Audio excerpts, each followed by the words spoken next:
Today I'm going to talk to you about two kingdoms, one in which is divided, the red kingdom and the blue kingdom. They are one kingdom but divided, in the eternal kingdom of God.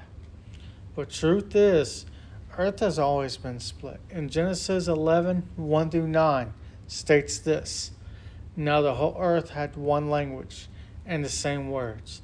And as they migrated from the east, they came upon a plain in the land of Shinar and settled there. And they said to one another, Come, let us make bricks and burn them thoroughly. And they have brick for stone and bitumen for mortar. Then they said, Come, let us build ourselves a city, a tower, with its top in the heavens. And let us make a name for ourselves. Otherwise we would be scattered abroad upon the face of the whole earth. Then Yahweh came down to see the city and the tower, which the mortals had built. And Yahweh said, Look, they are one people, and they have all one language. And this is the beginning of what they will do. Nothing that they propose to do will now be impossible for them. Come, let us go down and confuse their language, so that they will not understand one another's speech. So Yahweh scattered them abroad from there over the face of all the earth, and they left off building the city. Therefore it was called Babel, because Yahweh confused the language of all the earth. And from there Yahweh scattered them abroad the face of the earth. So we see here we have always been divided since that day. But there is also one who enjoys this division, confusion, chaos. The adversary Lucifer, who fell because he thought he could be like the Most High. After he fell, he came up with many kinds of plans after his fall with a third of the angels. And today, he has a kingdom on this earth. And it is divided, though. And in the U.S., it's called the Republicans and Democrats. And then the other government leaders of the world as well.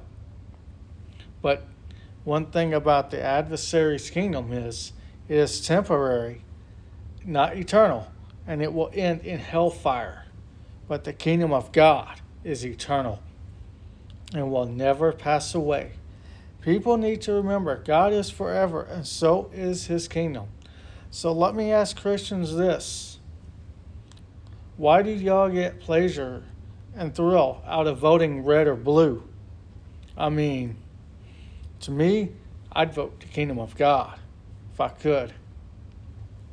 Because red and blue, technically, they are equal. They only care about themselves.